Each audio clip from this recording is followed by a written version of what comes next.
Une petite fille comme ça qui fait ce geste de mettre le bulletin dans l'urne, en fait, c'est une sorte de formation civique grandeur nature, en fait, de voir au-delà de ce qu'on apprend à l'école, comment ça se passe réellement. Et pour la chercheuse, en fait, qui a écrit pour nous à The Conversation France, c'est une façon de se forger un capital culturel civique, pour reprendre les mots de Bourdieu. Et donc c'est Camille Amiat, voilà, à Cergy-Pontoise, qui travaille en fait sur cet apprentissage de la citoyenneté par les enfants. Voilà, ça commence par là. C'est donc bien, si je vous suis bien, d'emmener ses enfants avec soi dans l'isoloir, quoique ça suscite certaines questions. Quelles sont les autres expériences qu'on peut avoir comme ça en famille et qui peuvent contribuer à construire ce capital civique? Alors, le fait d'accompagner ses parents voter, ils peuvent rester en dehors de l'isoloir, dans le bureau de vote, c'est aller à une participation politique directe. Voilà. Et alors, c'est une forme directe d'initiation qui peut passer aussi par les manifestations. On voit aussi dans les manifestations ces enfants qui accompagnent leurs parents, parfois qui portent des panneaux, mais c'est pas.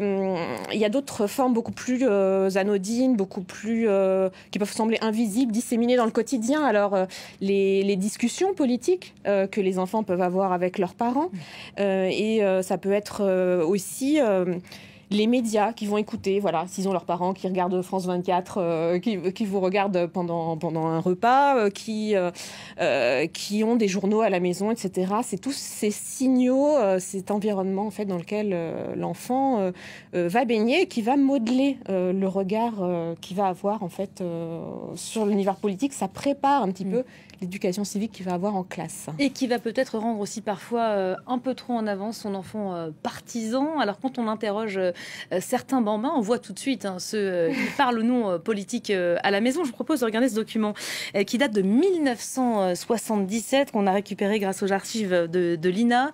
Des enfants interrogés sur la politique, forcément, c'était dans une salle de classe. Écoutez.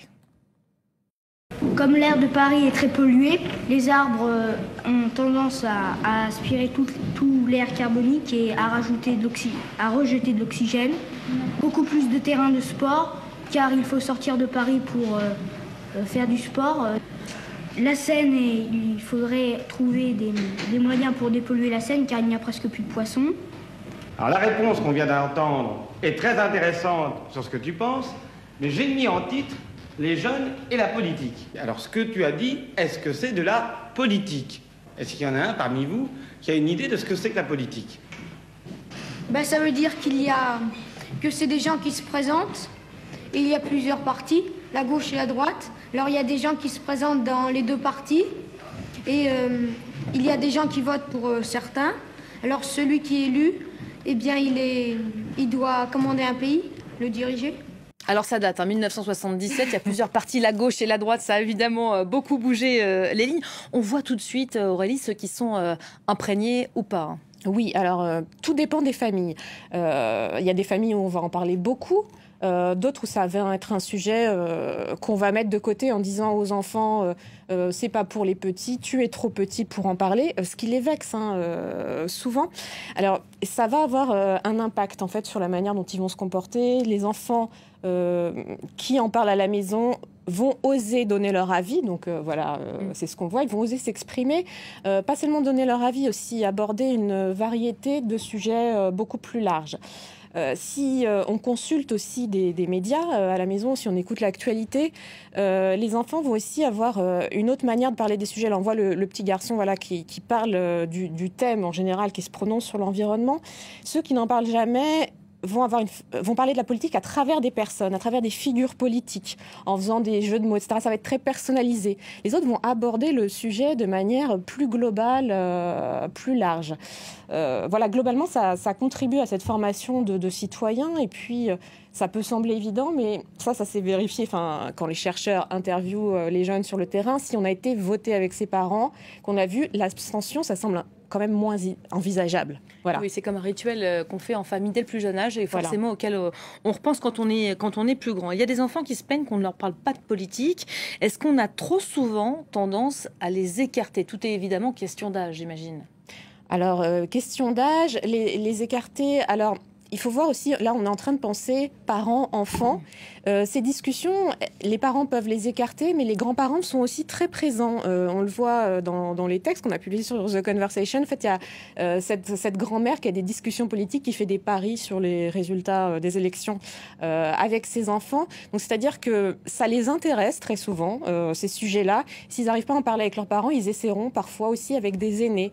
Des frères et sœurs, des cousins, un cousin qui va s'orienter vers des études juridiques, de sciences politiques, qui va donner son avis. Donc il y a plein de relais comme ça. La famille, elle est à prendre au sens large. Initiative en famille qui vient compléter l'éducation civique reçue forcément en classe, l'exercice de la politique, qu'ils en parlent ou non en famille. Les enfants découvrent son fonctionnement et ses enjeux au cours d'éducation civique et parfois même ils participent à des dispositifs un peu exceptionnels. Regardez.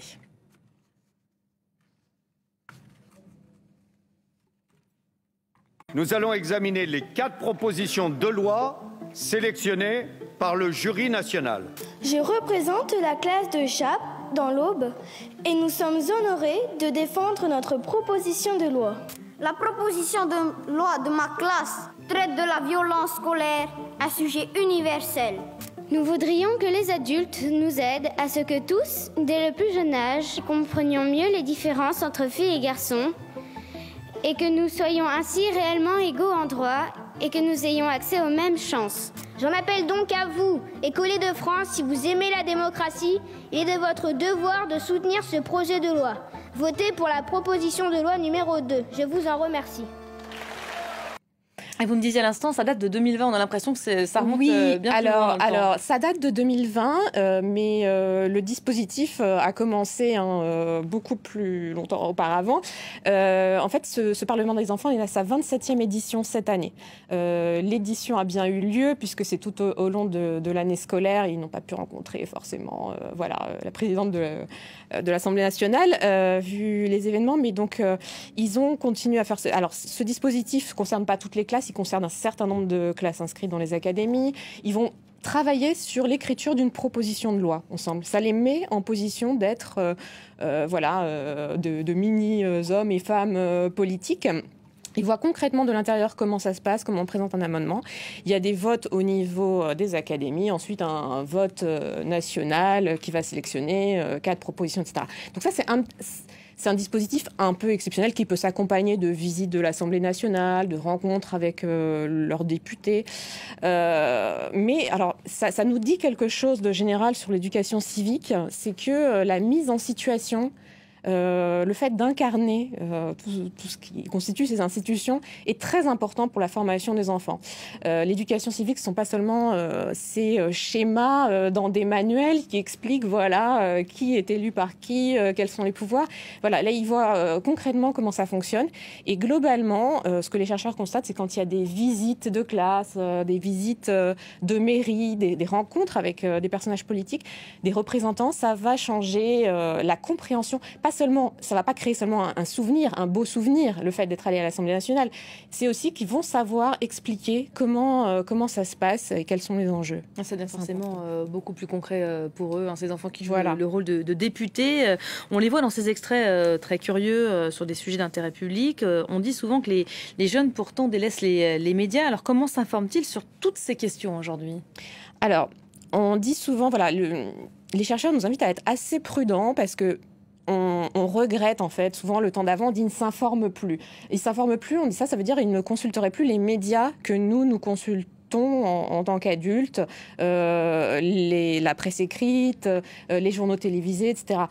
Mais en fait, ne pas regarder le JT, ne pas écouter la radio, ça ne veut pas dire ne pas être informé. Les jeunes s'informent par d'autres canaux. En fait, les informations, elles viennent à eux par les médias numériques, directement sur leur smartphone. Il y a différents canaux qui les alimentent en information. Ils vont aller sur YouTube, ils vont aller sur Instagram, ils vont aller sur TikTok. Et via ces canaux-là, ils vont avoir les informations des médias traditionnels, des médias que consultaient leurs parents.